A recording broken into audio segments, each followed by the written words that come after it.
जय श्री कृष्णा दोस्तों, स्वागत है आप सभी का एक बार फिर से। बाके बिहारी आप व आपके परिवार पर अपनी कृपा दृष्टि सदा सर्वदा बनाए रखें।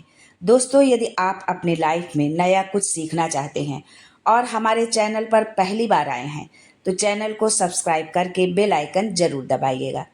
दोस्तों, श्री कृष्ण को लड्डू गोपाल के नाम से जाना जाता है। श्री कृष्ण के इस बाल स्वरूप की सेवा किसी बच्चे की तरह ही की जाती है। लड्डू गोपाल की प्रतिमा के एक हाथ में लड्डू है और उनका ये बाल स्वरूप बहुत ही सुंदर और अद्भुत लगता है। श्री कृष्ण के इस मनमोहक स्वरूप के पीछे एक सच्ची कहानी है। आइए जानते हैं श्री कृष्ण का नाम लड्डू गोपाल कैसे पड़ा। लेकिन आगे बढ़ने से पहले आपसे रिक्वेस्ट करती हूँ कि वीडियो को लाइक करिएगा, दोस्तों को शेयर कर दीजिएगा और अगर आपने अभी तक चैनल को सब्सक्राइब नहीं किया है तो चैनल को सब्सक्राइब करके बेल आइकन जरूर दबाइएगा। सबसे प्यारे सांवले सलोने मेरे लड्डू गोपाल।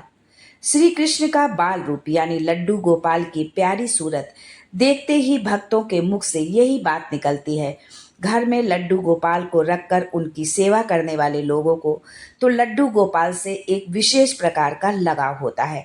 आप भी अगर घर में लड्डू गोपाल को रखकर उनकी सेवा करते हैं तो आपको ये बात जरूर पता होनी चाहिए कि भगवान श्री कृष्ण के बाल स्वरूप का नाम लड्डू गोपाल कैसे पड़ा। आखिर लड्डू गोपाल की प्रतिमा हाथ में लड्डू थामे हुए क्यों होती है। आइए जानते हैं श्री कृष्ण के बाल स्वरूप का नाम लड्डू गोपाल पड़ने की क्या कहानी है। दोस्तों, श्री कृष्ण के बाल स्वरूप लड्डू गोपाल से एक कहानी जुड़ी हुई है। एक पौराणिक कहानी है कि ब्रज की भूमि पर श्री कृष्ण के परम भक्त कुंभन दास रहते थे। कुंभन दास हमेशा ही ठाकुर जी की भक्ति में लीन रहते थे। कुंभन दास का एक बेटा था रघुनंदन। रघुनंदन बहुत ही सरल और भोला था। एक दिन कुंभन दास को एक नगर में प्रभु श्री कृष्ण का कीर्तन करने का बुलावा आया। कुंभन दास पहले तो अपनी श्री कृष्ण की भक्ति को छोड़कर नहीं जाना चाहते थे, लेकिन फिर लोगों के समझाने बुझाने पर कुंभन दास मान गए और कीर्तन करने के लिए चले गए। जाते जाते कुंभन दास ने अपने बेटे रघुनंदन को जिम्मेदारी सौंपी कि वे रोजाना श्री कृष्ण को भोग लगाने के बाद ही भोजन करें। कुंभन दास के चले जाने के बाद रघुनंदन ने खाने से भरी थाली श्री कृष्ण की मूर्ति के सामने रख दी। रघुनंदन इतना भोला था कि उसे लगा कि श्री कृष्ण स्वयं अपने हाथों से खाना खाएंगे, लेकिन थाली यूं ही भरी रखी रही।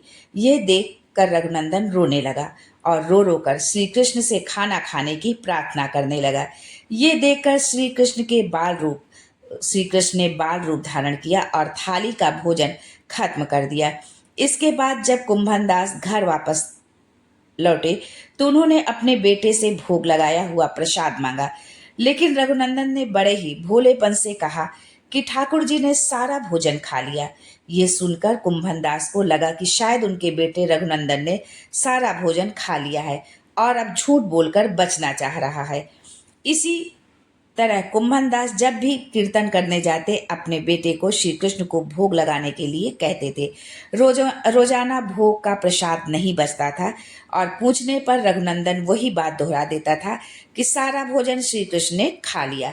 इसके बाद एक दिन कुंभन दास ने लड्डू बनाकर भोग को थाली में रखे और बेटे रघुनंदन को भोग लगाने को कहा।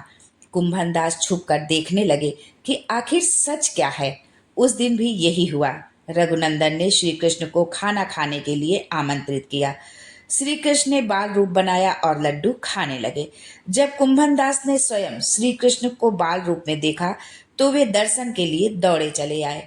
उस समय कृष्ण के एक हाथ में लड्डू और दूसरे हाथ वाला लड्डू मुख में जाने को ही था कि वे एकदम जड़ हो गए। इस घटना के बाद से ही उनकी इसी रूप में पूजा की जाती है और श्री कृष्ण के इस बाल स्वरूप को लड्डू गोपाल कहा जाने लगा।